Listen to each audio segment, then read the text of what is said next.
The Spirit of truth will testify to me, says the Lord, and you also will testify.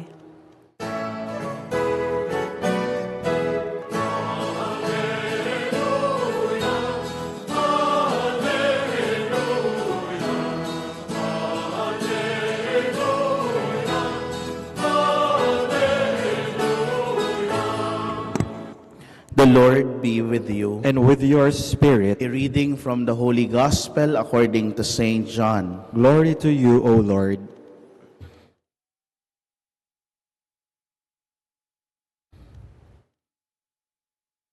Jesus said to his disciples, "When the Advocate comes, whom I will send you from the Father, the Spirit of truth, who proceeds from the Father, he will testify to me. And you also testify, because you have been with me from the beginning. I have told you this so that you may not fall away. They will expel you from the synagogues. In fact, the hour is coming when everyone who kills you will think he is offering worship to God. They will do this because they have not known either the Father or me. I have told you this so that when their hour comes, you may remember that I told you." My dear friends, the Gospel of the Lord. Praise to you, Lord Jesus Christ. Good evening, my dear brothers and sisters, and greetings and blessings as well for all those who are with us through our live streaming sa Facebook page ng Chapel of the Eucharistic Lord. Ang pagpapala ng Diyos ay sumainyo. For the sake of our reflection tonight, let me just have some survey. No? Tayo-tayong nandito po sa loob ng simbahang ito at nakikisa sa banal na misa. Sino po ba sa inyo dito yung merong social media account, most especially yung Facebook? Taas mo ang kamay.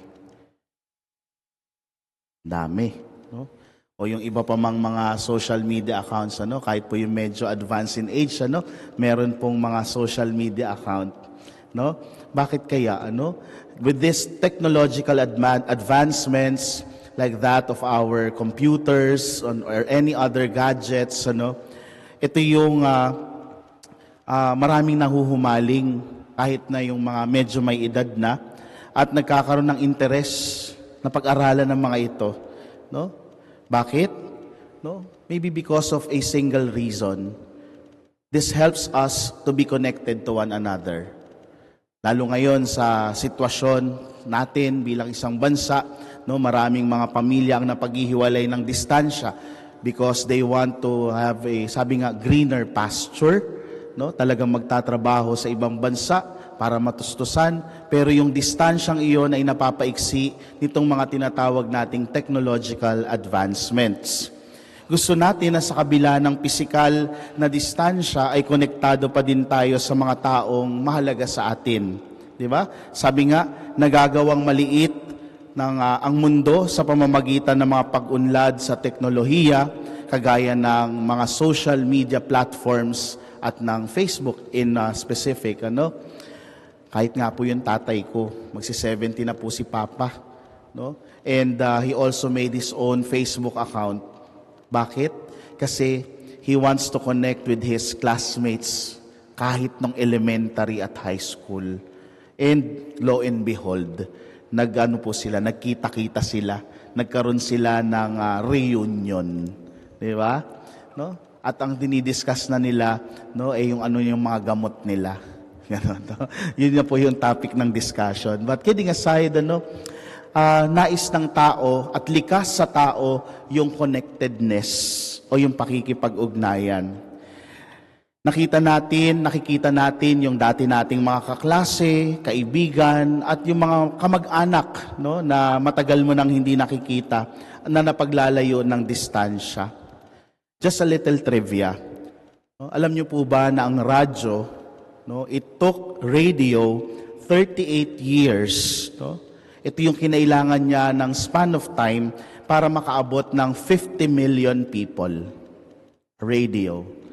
At ang TV or television, kinailangan ng 13 years, no? Para din maabot ang mga tao. But did you know that Facebook only needed 3 years to make the world a virtual neighborhood? Diba? No? Ito yung naibibigay sa atin ng technological advancement ng panahon natin. Ano?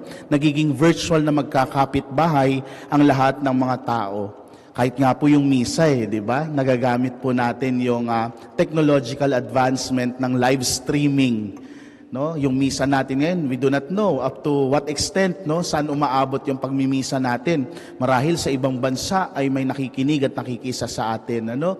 So, ito ay biyaya mula sa Diyos. Sa tingin nyo, paano ito nagawa ng Facebook at ng iba't iba pang mga social media platforms? Isa lang po ang nauunawaan ko dito. Dahil may likas na pangangailangan ng tao na maging connected. No? We want to stay connected to one another. At ang tao, we can say, no, ay likas na nakikipag-ugnayan. Sabi nga, no man is an island. No, walang tao na kayang manirahan lang ng mag-isa sa kanyang buhay. He has to be connected, no, to his loved ones, no, at sa mga tao sa paligid niya. Kapag hindi na nakikipag-ugnayan ng tao and a person does not want to be connected to anyone, no, nawawala yung esensya bilang tao. We talk about this because the truth, no, ang pakikipag-ugnayan na isa sa mga pinakadakilang biyaya ng Diyos sa atin. One of the greatest gifts that God has given us. Bakit kamo? Sa ating ebanghelyo, makikita natin na unti na lang, no? Paunti-unti, no? Sa linggo, we celebrate Ascension. Then, the next Sunday, we will celebrate Pentecost. No? Yung pagpanaog ng Espiritu Santo. Sa pag-alis ng ating Panginoon, He also wants to be connected with us. That is why He sent us the Holy Spirit. At lumapag ito bilang mga dilang apoy sa mga apostol, na siya namang ibinahagi din sa atin ng mga apostol, no, sa panahon hanggang ngayong panahon natin ngayon. So we want to be connected. Likas sa atin ang maging konektado sa bawat isa bilang simbahan, bilang magkakapatid sa iisang Ama. Kaya pinakita at pinaranas din ito ni Jesus sa atin, na kahit namamaalam siya at sinasabing aakyat na sa langit, inihabilin niya tayo sa Espiritu Santo. No? Ang magpapaalala sa atin ng ating pakikipag-ugnayan kay Jesus. We may not be physically connected to Jesus, but through the sacrament and the Spirit, no, sa buong simbahan, tayo ay pinananatiling connected kay Jesus. Connected sa ating Ama. No? At di natin maiaalis yun. Likas sa bawat isa sa atin yon. That is why, my dear brothers and sisters, ito yung invitation sa atin ngayon. If you have Facebook, why not have Faithbook? No? Yung pananampalatayang nag-uugnay sa atin na mas pinalalalim at pinatitibay ng Espiritu Santo, who is very much present in our world, in our church. Kung saan nananatili tayong konektado sa Diyos. And how do that happen? No? Sa papaanong pamamaraan? Unang-una na yung ating buhay pananalangin. No? We should not compromise our prayer life because this is the first step to be connected to our Lord. Yung ating mga personal na panalangin at syempre binigay ni Jesus ang mga sakramento, lalong-lalo na ang sakramento ng Eucharistia. Ang salita ng Diyos, palaging makinig sa salita ng Diyos. At higit sa lahat, kasama dito yung acts of charity. Ito yung expression ng ating connectedness to Him at interconnectedness between our brothers and sisters. Ito po yung magpapakonnect sa atin sa Diyos. And so, my dear brothers and sisters, huwag nating hahayaang lumabo o ang ating connection o mawalan ng connection ang ating pakikipag-ugnayan sa Diyos. Huwag nating pabayaang ma-disconnect tayo sa Diyos.